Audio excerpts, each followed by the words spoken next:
Soal nomor 11. Sebuah bola bermasa 1 kg dilepas dan meluncur dari posisi A ke posisi C melalui lintasan lengkung yang licin seperti gambar di atas. Apabila percepatan gravitasi 10 meter per sekon kuadrat, maka besar energi kinetik saat berada di titik C adalah, nah ini posisi A, berarti tinggi ini adalah HA 2 meter, kemudian ini posisi C, tingginya 7,5 cm. Nah ini HC. Ini kan yang ditanya energi kinetik pada saat di C.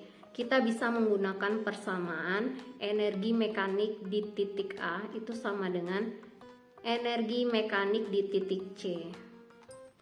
EKA plus EPA sama dengan energi kinetik di titik C plus energi potensial di titik C. Nah, ini kan bolanya ya meluncur, berarti kalau meluncur tidak ada kecepatan awal. Nah, berarti P di titik A itu akan sama dengan 0, sehingga EK di titik A itu akan sama dengan 0. Nah, EK sama dengan 0, sehingga EPA sama dengan EKC plus EPC. Jadi di sini bisa kita tuliskan ya, EPA sama dengan EKC plus EPC.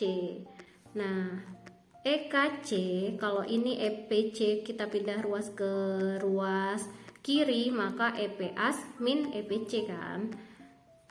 EPA min EPC. Nah ini M, EP itu kan MGH rumusnya, M kali G kali HA dikurang M kali G kali HC. Nah bisa kita keluarkan M sama G nya, kemudian HA min HC. Nilai M itu sama dengan 1 kg, kemudian G 10 meter per sekon kuadrat, kemudian HA nya 2, sedangkan HC nya 0,75. Nah ini ya 10 dikali, ini kan 10 ya, 2 dikurang 0,75 itu sama aja dengan 1,25, sehingga hasilnya 12,5 Joule. Jadi jawabannya yang tepat adalah B, 12,5 Joule. Sebuah benda bermasa 2 kg dilepaskan dari titik A yang ketinggiannya 180 cm. Jika percepatan gravitasi bumi G 10 meter per sekon kuadrat, besar impuls yang dialami benda adalah, di sini diketahui benda dari posisi awal dilepaskan, berarti kecepatan awalnya adalah 0. Ini dari ketinggian A, ini ketinggiannya 1,8 meter. Ini 180 cm sama dengan 1,8 meter ya. Kemudian sampai ke tanah, di sini ada kecepatan akhirnya PT sampai di tanah. Nah, ini kan yang ditanya impuls ya. Nah, kita ketahui bahwa impuls adalah perubahan momentum. Nah, sama dengan massa dikali dengan delta P, atau massa dikali P akhir dikurang dengan P awal. Nah, di sini kita mencari Pi akhirnya dengan menggunakan persamaan GLBB, yaitu Pt kuadrat sama dengan P0 kuadrat plus 2 GH. Nah, Pt kuadrat, P0 nya 0 ditambah 2 kali 10 kali 1,8. Jadi Pt kuadrat sama dengan 10 kali 1,8 18. 18 kali 2 adalah 36. Sedangkan Pt itu akar dari 36, yaitu 6 meter per sekon. Nah, kita masukkan nilai Pt dan P0 ke persamaan ini. Masanya 2 kg, sedangkan Pt-nya 6 dikurang 0. Jadi impulsnya 2 kali 6 yaitu 12 Newton sekon. Jadi jawaban yang tepat adalah D, 12 Newton sekon. Soal nomor 13. Dua bola masing-masing mempunyai massa sama, MA sama dengan MB sama dengan 2 kg dan bergerak pada suatu garis lurus dalam arah berlawanan dengan kecepatan PA 3 meter per sekon dan PB 5 meter per sekon. Seperti gambar di atas. Kemudian bertumbukan lenting sempurna. Kecepatan masing-masing benda setelah tumbukan adalah di sini benda A bergerak ke kanan dengan kecepatan 3 meter per sekon. Berarti PA-nya sama dengan 3 meter per sekon ke kanan. Kemudian PB 5 meter per sekon ke kiri. Di sini kita bisa tuliskan karena ke kiri jadi min 5 meter per sekon. Ini yang ditanyakan kecepatan masing-masing benda sesaat setelah tumbukan. Berarti yang ditanya PA aksen dan PB aksen. Di sini tumbukannya lenting sempurna, berarti E-nya sama dengan 1. Nah, di sini dapat memenuhi persamaan E sama dengan min PB aksen min PA aksen per PB min PA. Nah, kita bisa masukkan nilai E sama dengan 1 min PB aksennya yang ditanya dan PA aksen. Kemudian nilai PB adalah min 5, kemudian min PA-nya 3. Jadi ini sama dengan min PB aksen min PA aksen per min 5 min 3 adalah 8. Sehingga ini ya, bisa kita tuliskan, ini minnya coret. 1 sama dengan PB aksen min PA aksen per 8. 8 sama dengan PB aksen min PA aksen. Jika PA aksen kita pindah ruas ke ruas kiri, jadi PB aksen sama dengan PA aksen plus 8. Selanjutnya kita menggunakan persamaan hukum kekekalan momentum, yaitu momentum sebelum tumbukan sama dengan momentum setelah tumbukan. Ya, P sama dengan P aksen. Nah, untuk momentum sebelum tumbukan, MA kali PA ditambah MB kali PB sama dengan MA PA aksen plus MB kali PB aksen. Nah, karena MA sama dengan MB, maka ruas kanan dan ruas kiri, ini ruas kanan dan ruas kiri untuk MA dan MB-nya kita coret ya, karena sama. Bisa kita tuliskan PA plus PB sama dengan PA aksen plus PB aksen.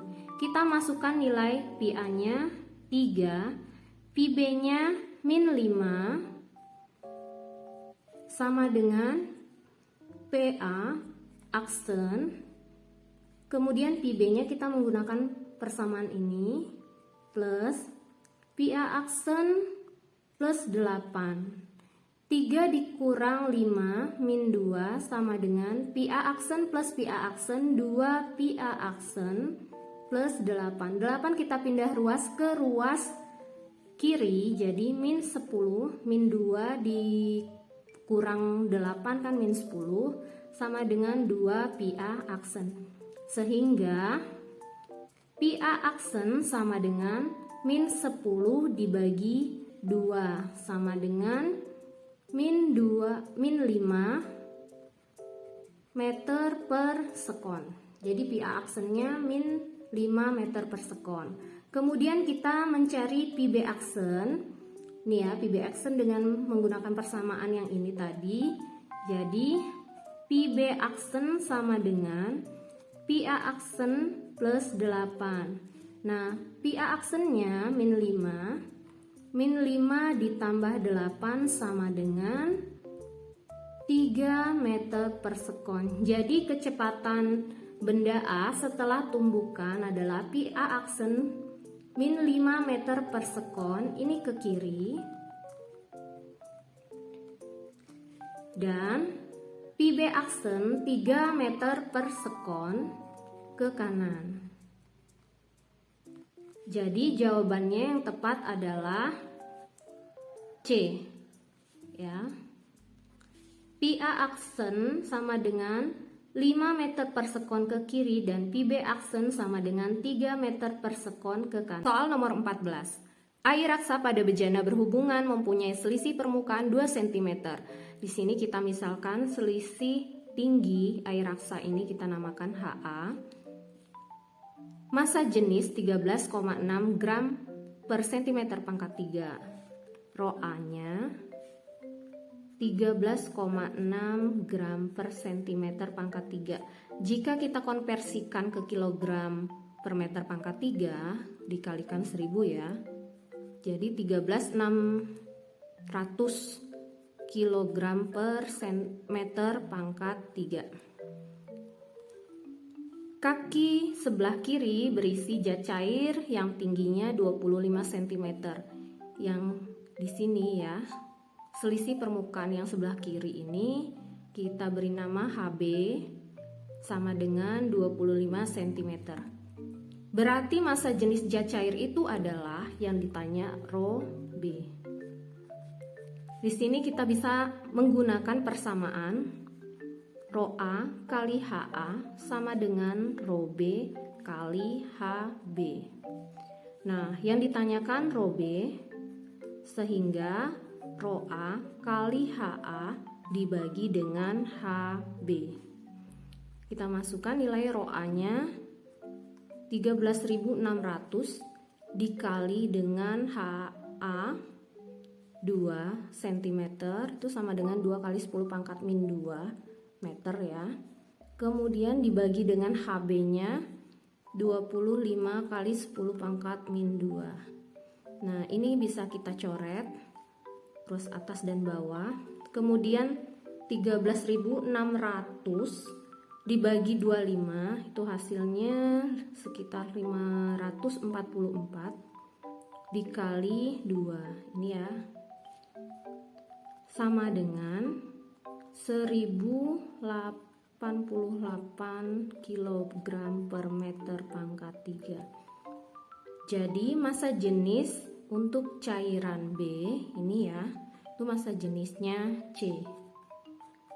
1088 kg per meter pangkat 3. 15. Sebuah pipa silinder seperti terlihat pada gambar berikut. Ini ada pipa silinder, di sini pipa A dengan luas penampang A dan di sini pipa B dengan luas penampang B, tingginya HB 10 cm.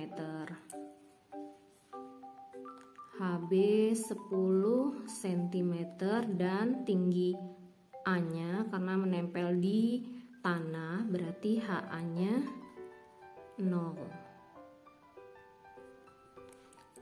Pipa pada penampang A dialiri air dengan kecepatan aliran 3 meter per sekon.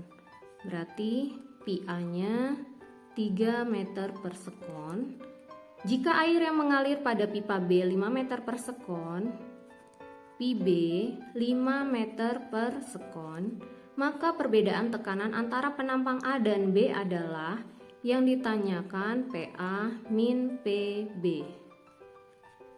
Di sini kita bisa menggunakan persamaan hukum Bernoulli yaitu PA plus rho GHA plus setengah rho PA kuadrat sama dengan tekanan di B plus rho GHB plus setengah rho PB kuadrat. Karena yang ditanyakan PA min PB, maka PB kita bisa pindah ruaskan ke ruas kiri, dan yang lain, yang ini, kita bisa pindah ruaskan ke kanan. Jadi PA min PB sama dengan, ini kita tuliskan kembali, rho GHB min, ini ya, rho GHA, kita tuliskan kembali yang ini, plus setengah rho PB kuadrat, kita pindah ruas ke kiri jadi min setengah rho PA kuadrat. Yang sama kita bisa keluarkan, dan yang berbeda kita bisa tuliskan di dalam kurung ini ya, rho G jadi HB min HA plus, ini yang sama ya dengan ini, setengah rho PB kuadrat min PA kuadrat. Kita masukkan nilainya rho dan G. Karena di sini rho air, maka rho air itu 1000 dan G adalah 10. HB-nya 10 cm. Nah, ini sama dengan 0,1 meter min 0 plus setengah kali 1000. Nah, PB-nya 5 kuadrat min 3 kuadrat. Nah, ini ya, 1000 dikali 10, 0,1 min 0 itu 0,1 dikalikan 10 adalah 1, jadi hasilnya yang ini adalah 1000. Plus, kita tuliskan kembali ya, setengah kali 1000, 5 kuadrat 25 min 9, 3 kuadrat 9 ya, 25 dikurang 9, 16 dibagi 2, 8 dikalikan dengan 1000 berarti 8000. Jadi 1000 ditambah dengan 8000, dan hasilnya PA min PB adalah 9000 Newton per meter kuadrat. Jadi jawaban yang tepat adalah E. Soal nomor 16. Sebatang besi pada suhu 25 derajat Celcius panjangnya 50 cm. Di sini yang diketahui T1 25 derajat Celcius. Kemudian panjang mula-mulanya 50 cm. Bila koefisien muai panjang besi 1,2 kali 10 pangkat min 5 derajat Celcius, di sini yang diketahui alfa 1,2 kali 10 pangkat min 5 derajat per derajat Celcius, maka panjang besi jika dipanaskan sampai suhu 65 derajat. Nah, apabila T2-nya suhunya 65 derajat, maka panjang akhir besi adalah, nah, di sini kita bisa mencari panjang besi akhir dengan menjumlahkan panjang besi awal ditambah dengan pertambahan panjang besi.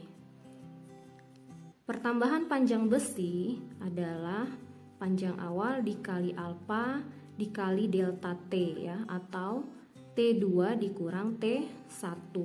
Kita masukkan nilai L0-nya 50 cm ditambah 50 dikali alfanya 1,2 kali 10 pangkat min 5, sedangkan delta T-nya 65 dikurang 25. 65 dikurang 25, 50 ditambah 65 dikurang 25, 40 dikali 50 2000 ya, 2000 dikali 1,2 kali 10 pangkat min 5, ini sama dengan 50. 2 dikali 1,2 itu hasilnya 2,4. Ini kan 10 10 pangkat min 5. Ini nolnya ada 3, berarti min 5 dikurang 3 berarti 10 pangkat min 2. Nah, di sini bisa kita tuliskan nih ya, 10 pangkat min 2. 2,4 kali 10 pangkat min 2 ini dalam bentuk desimal menjadi 0,024 sama dengan 50,024 cm. Jadi jawaban yang tepat adalah A, 50,024 cm. Soal nomor 17. Jika 60 gram air suhunya 50 derajat Celcius, di sini diketahui M1 60 gram dan T1 50 derajat Celcius dicampur dengan 90 gram air bersuhu 0 derajat Celcius, M2 90 gram dan T2 0 derajat Celcius. Bila kalor jenis air 1 kalori per gram derajat Celcius, maka suhu akhir campuran itu adalah yang ditanya T campuran. Di sini kita bisa menggunakan persamaan asas Black, yaitu Q lepas sama dengan Q terima. Siapa yang menerima, siapa yang melepas? Yang melepas adalah suhunya yang paling tinggi 50 derajat Celcius yaitu M1. Yang menerima adalah M2 yang suhunya 0 derajat Celcius. Jadi di sini kita bisa tuliskan M1 kali C kali delta T1 sama dengan M2 kali C kali delta T2. Nah, karena kalor jenis air adalah sama, kita bisa coret ruas kanan dan ruas kiri ini. Kita bisa tuliskan kembali M1 delta T1 itu T1 dikurang suhu campuran, sedangkan M2 T campuran dikurang dengan T2. Kita masukkan nilai M1-nya 60 dan T1 50 dikurang T sama dengan M2-nya 90, T dikurang 0. Ini bisa kita coret untuk mempermudah perkalian. 6 kali 50 adalah 300 dikurang 6T, ini ya 6 kali T sama dengan 9 kali T, 9T. Kita bisa pindah ruaskan 6T ke ruas kanan. Jadi 300 sama dengan 9 ditambah 6T jadi 15T. Nah, jadi T-nya sama dengan 300 dibagi dengan 15. Hasilnya adalah 20 derajat Celcius. Jadi jawaban yang tepat adalah B, 20 derajat Celcius. Soal nomor 18. Suatu gas ideal mula-mula menempati ruang yang volumenya Pi pada suhu T dan tekanan P. Di sini kita bisa tuliskan P1 sama dengan Pi, T1 sama dengan T, P1 sama dengan P. Jika suhu gas menjadi 2T, T2 sama dengan 2T, pada tekanan 3/2P, P2 sama dengan 3/2P, maka volumenya menjadi yang ditanya P2. Di sini kita bisa menggunakan persamaan gas ideal P1 kali P1 dibagi T1 sama dengan P2 kali P2 per T2.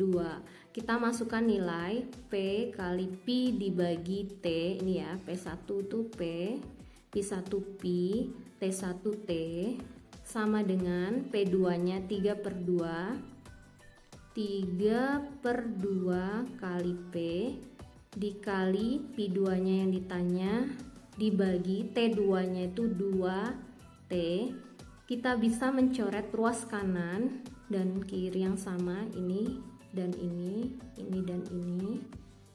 Kemudian kita bisa pindah ruas ya, 2pi sama dengan 3/2pi2, sehingga pi2 ini bisa dikalikan dengan ini ya, 4 kali pi, 2 kali 2 kan 4 pi, kemudian dibagi dengan 3.